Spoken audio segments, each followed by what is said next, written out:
Hello. We are back with Cafe of Hope, and I want to introduce to you. I'm saying phenomenal mom. I'm saying a woman. You want to introduce yourself?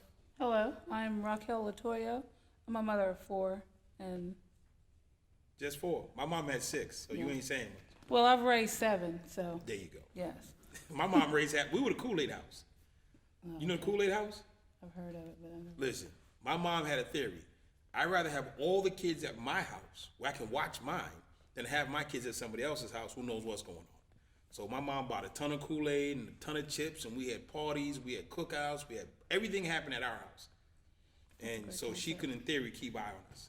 It didn't work out too well, but it was a great concept. Yeah, great concept. So, and keeping in mind what moms want to keep an eye on, folks, we're going to talk about today pre-trial. There's kids who are getting in trouble in school. There are the warning signs, principal's office, suspension, alternative schools, things that being kept back. All these are indicators that kids are going down the wrong path. And God forbid, one day you get that phone call, your kid's been arrested. What do? It's like, that's what we want these moms and these folks to understand right now with the cafe is the focus is you're home, you're at work, wherever you are, and you get that call, your kid's been arrested. And usually as a juvenile, mom has to sign them out. The first couple of times I got arrested, my mom had to come get me. My cousin couldn't come get me, my homie couldn't come get me. As a juvenile, mom had to come get me. Remember those days? I do.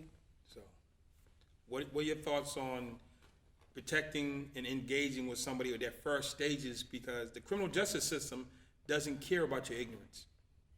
They are setting up to incarcerate and lock you down, or not, which is not usually the case, because the criminal justice system is about locking people up in most instances. So, what do you think about? What can you say to a mom about those kids who just got their first phone call? Well, from my own personal experience, I have a son who's 24 now. So he started having behavioral problems in fourth grade. So I'm more of a hands-on mom. So I spoke a lot with the teachers. We couldn't come up with a good so I homeschooled him. And even that didn't work. He still tended to go against rules. I had to put him out. And then eventually I did get that call. And it was just downhill from there. So tell me about the call. Okay, he was in the fourth grade getting in trouble. Mm-hmm. And that's what Cafe Hope is about, because I was getting in trouble since beginning of time. Who could you call, or who did you call in your child's in the fourth grade about getting him help? It wasn't very many options actually, because I'm the youngest of a really huge family, but I didn't have that huge family support system like most people may have, or a lot of people don't. People think that because you're from a huge family that you may have a lot of support, but you really don't. So you didn't have family support. No. Professionals, like if I have like a broken leg, there's a doctor I call. Mm-hmm. If I need to go to court, there's a lawyer I call. So were there professional options that you knew of?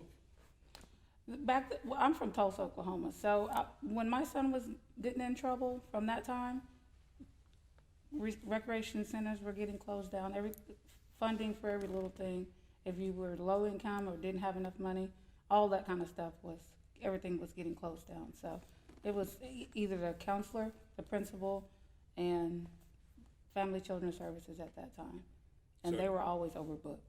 So I know there are some families when the child has a problem, they send them a $30,000 a month summer camp or retreat in Utah or Wyoming, mm-hmm. and they go to these 30-day treatment centers that cost an arm and a leg. Yeah. You got your arms and legs, so I guess you didn't send your kid. No, I didn't have that luxury, no.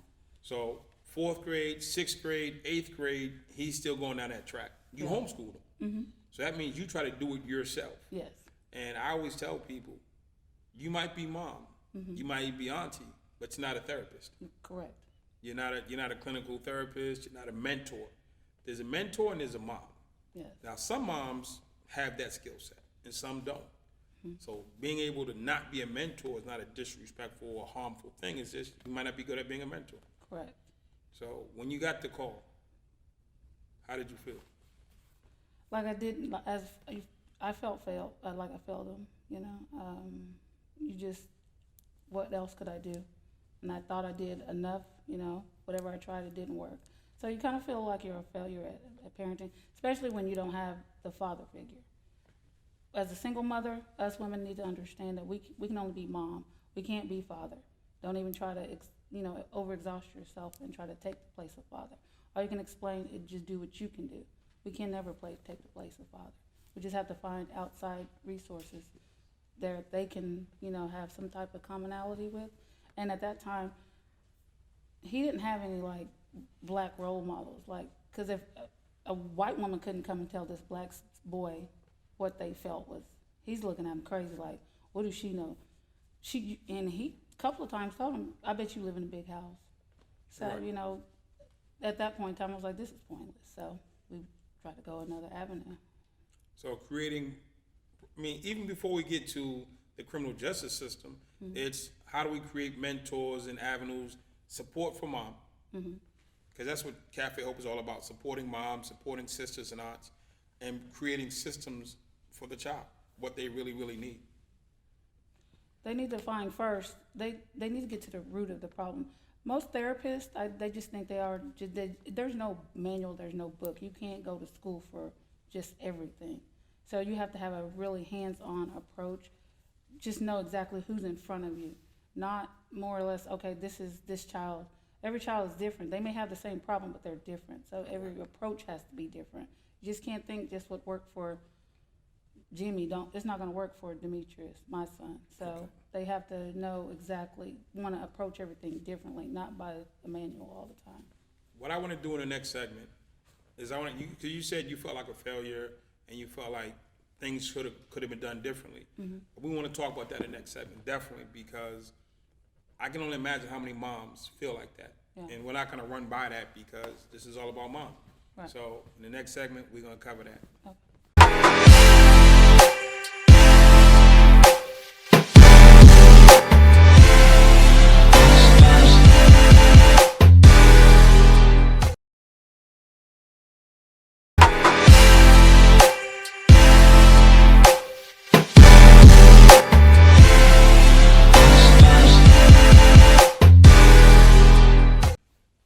Welcome back. Thank you for having me. Oh, definitely. Pleasure having you. I said we're going to talk about in this segment mom's feeling as failures. We as children never believe mom thinks that way. And all the time I got in trouble, all the time I went to juvie, I got kicked out of school, I went to state prison or federal prison, I never thought my mom was a failure. But I'm sure, listening to you, that she felt that way at some point. Yeah. And I can look back now, my mom actually, because me and my younger brother were both sent to prison with long sentences. I remember one day my mom was driving home and it hit her.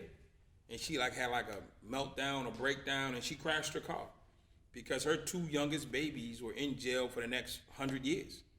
And we were never supposed to come home, it looked like. And it was like, she probably felt the failure scenario. Can you explain the feeling? It's a dark place. It's just like, you want to go back in time, like, where did I go wrong? Should I have picked a better guy to have a kid by? Should I have tried to do better in school myself? Is karma kicking my butt? What I did to my parents, is it coming back? It's just a wave of all kinds of emotion. But, So when you have that, you're like, okay, could I pick a better father? Could, like, karma? I mean, it might have been some karma. You know what I'm saying? Some karma was in there. You get what you put out there. That's just a fact. Right. But aside from the karma piece, in seriousness, what could have been done for you? What counseling, what therapy, what interventions did you get having? Because again, our kids are suffering from trauma. Mm-hmm. Now, that's trauma. You're suffering trauma. So what counseling or available was for you? Well, where I thought I couldn't find resources, I should have tried harder. I should have went further. Anybody that I saw in the grocery store, had a small conversation, asked them. You have to ask people. Ask a stranger, hey, you got kids, what's your dynamic?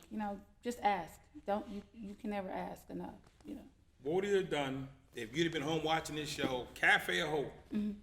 My mom's going to be on this show. I talked to her yesterday. My mom is 100% going to be on this show, and my favorite sister.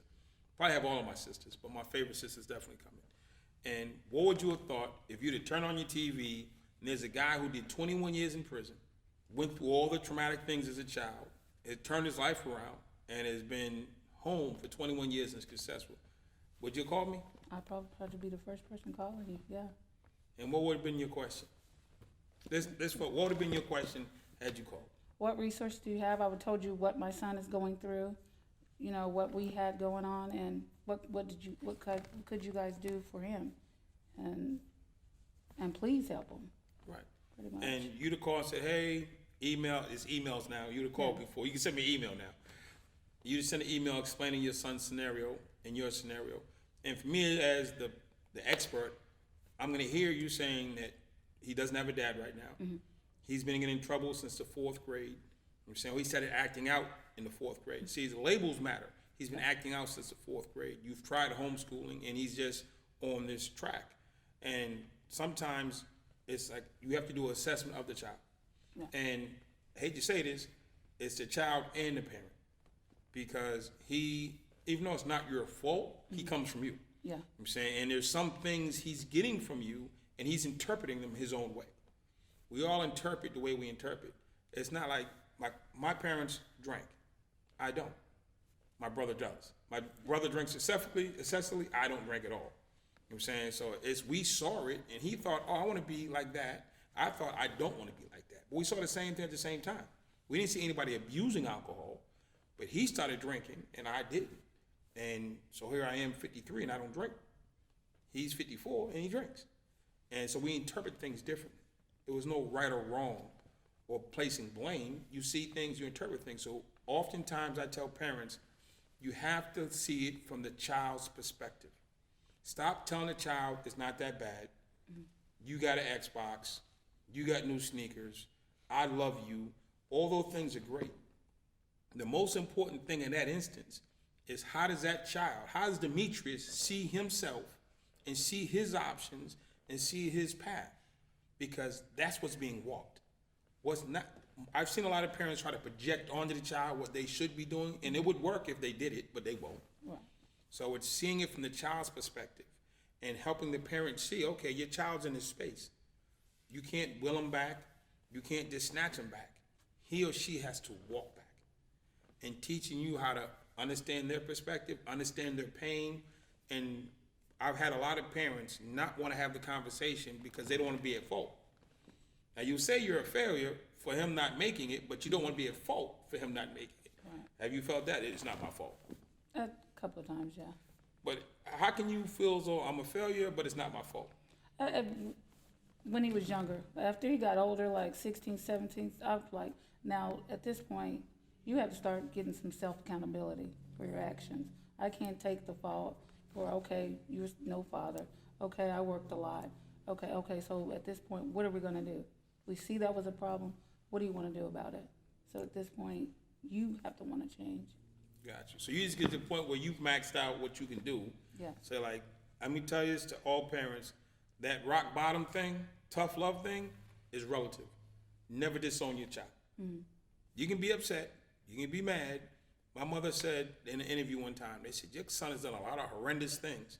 Why have you never disowned him? She said, I'll never disown my child. I've been disappointed. I've been let down, but I never disown him. And finding help for your child is imperative. So I would say, hey, how do we get you in a place of not, you're going to reach that point. A lot of moms reach that point. Mm-hmm. Before we help the child, we have to help you. Right. And it's not about, is it really your fault? Or are you to blame? Or are you a failure? Those are completely those are non-answers, non-questions. It's, where are you? How do we help you get better? Where are they? And we try to separate the feeling of failure and fault and get to a place of understanding and clarity. Correct. Sound different than what you went through? A little bit, yeah. It's getting there, yeah. So, how did he turn out? He's 20, like I said, 24. Got out of jail a year ago, and he's just now getting it. But I've stepped back a lot. As you know, you're grown now, and also the system is set up. I was always a corporal punishment type of mother. So when they see that the system's like, don't beat your kid, you can't do that, you can't do that. Kids see that. So that was, got boys are different with their, yeah. So, and then when you got the people coming in saying, your mom shouldn't have did that, he come back home with a whole different attitude. So we also have to change how the system wants try to tell us how we should, because you're not with that child all day, every day. Some kids may need a whooping, some kids don't. But if you're from my kids, yeah, you do. Well, we're going to talk about whoopings in the next segment because I was taught a valuable lesson about whoopings. Okay.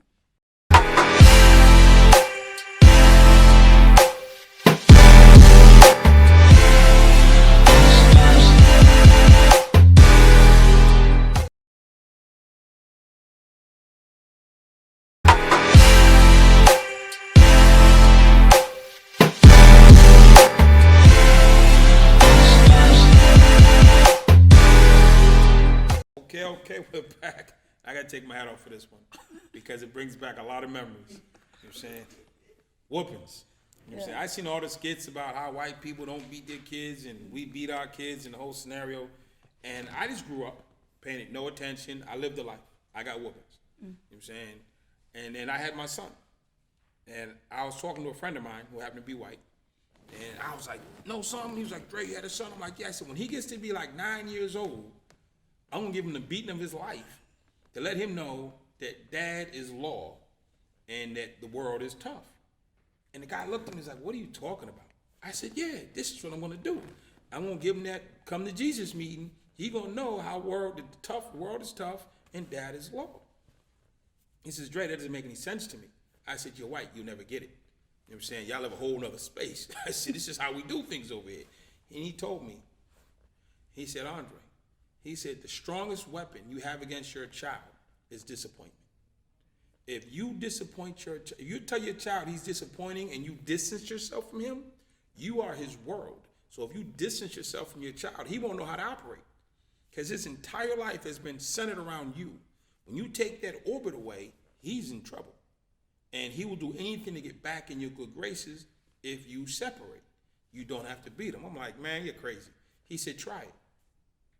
And lo and behold, my son, you got to be in his life for starters. Mm-hmm. So I'm in my son's life. We're together all the time. We're hanging out. Then he got in trouble.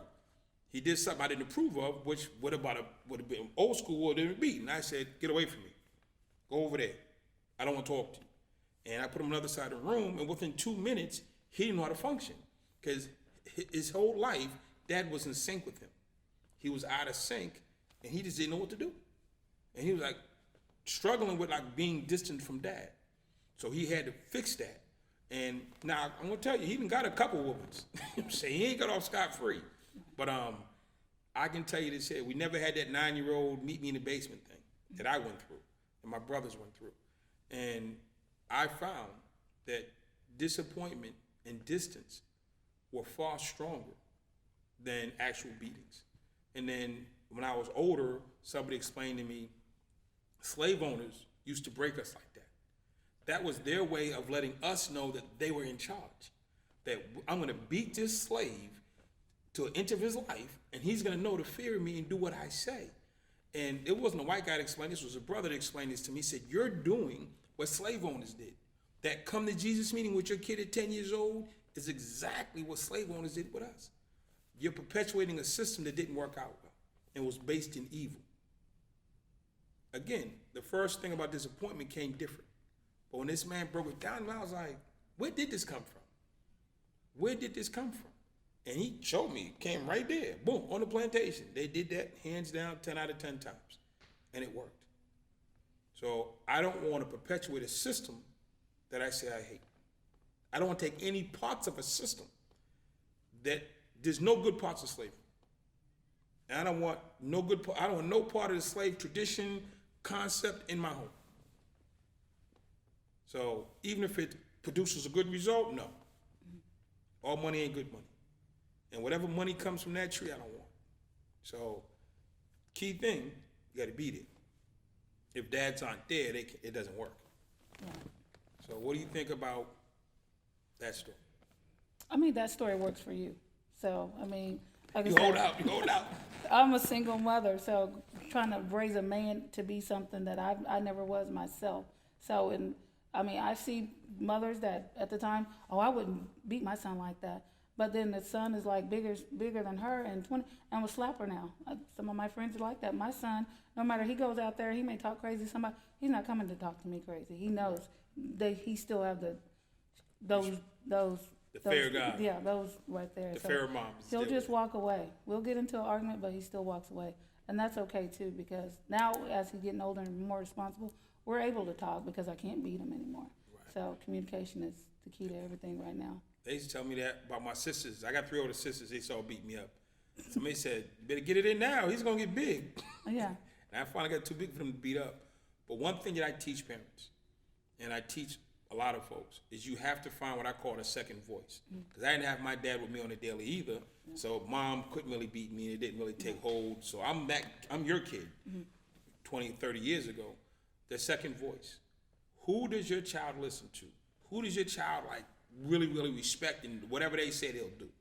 So with my son, he loves my sister above and beyond the world. If I say let's go to the movies, it's done. If Auntie Monty says let's go to the movies, he's dashing outside. If I want to rake up the backyard, come on, Dad, really? My sister says rake up the backyard, he's out there barefoot. So I come to understand he loves her. Not that he doesn't love me, but that's that voice. And so I sometimes speak to him through her. And you have to, at one level, find that most children, it might be a best friend, it might be a teacher, it might be a coach, it's somebody. There's that second voice. There's somebody that they're listening to. So if we can track down and find that person, you can have influence in your child's life a lot deeper. I agree with that, yeah. So who was the person he was listening to? No one, absolutely me, and he barely did that. No, he wasn't listening to you. Yeah. He was listening to somebody. The way my family is, it's like, I was just there 24 hours. It was just me, But when he got in trouble, religion, I give him, religion is what he's into. He's a Muslim now. So he's started to listen as he got older and mature and trying to, he get away from all that anger. Like I told him, you can't have anger. I know your father wasn't there, but you can't harbor that anger. And I took it upon myself never to down, even though me and my ex-husband was on bad terms, I never talked negative about that. Gotcha. Well, moms, we just want you to know that there are different options, different scenarios, but we're here to help you. And we just want to help you walk through. There's no one size fits all, but there's definitely one stop that you can get help at if you can't go anyplace else. So here at the Cafe of Hope, just give us a shout. And again, we're going to do whatever we can to help you succeed. When my mother was struggling to find help for me as a young man, there was nobody who understood our problems and I could relate to. So after many failed attempts, I ended up in prison. My mother's sense of failure, shame, and stress were real. The worst part was she went through it alone. She was alone in trying to keep me out of prison. She was alone in navigating the prison system. And she was also alone trying to help me re-enter post my release. The Cafe of Hope was created so you don't have to go this journey alone. I know firsthand by real experiences what you're facing and you're feeling. We are here for you. I wish I could have created the Cafe of Hope for my mother back when she needed it, but I guess it was meant for us to go through this test so we can bring you our testimony. Thank you for allowing us to help support your family.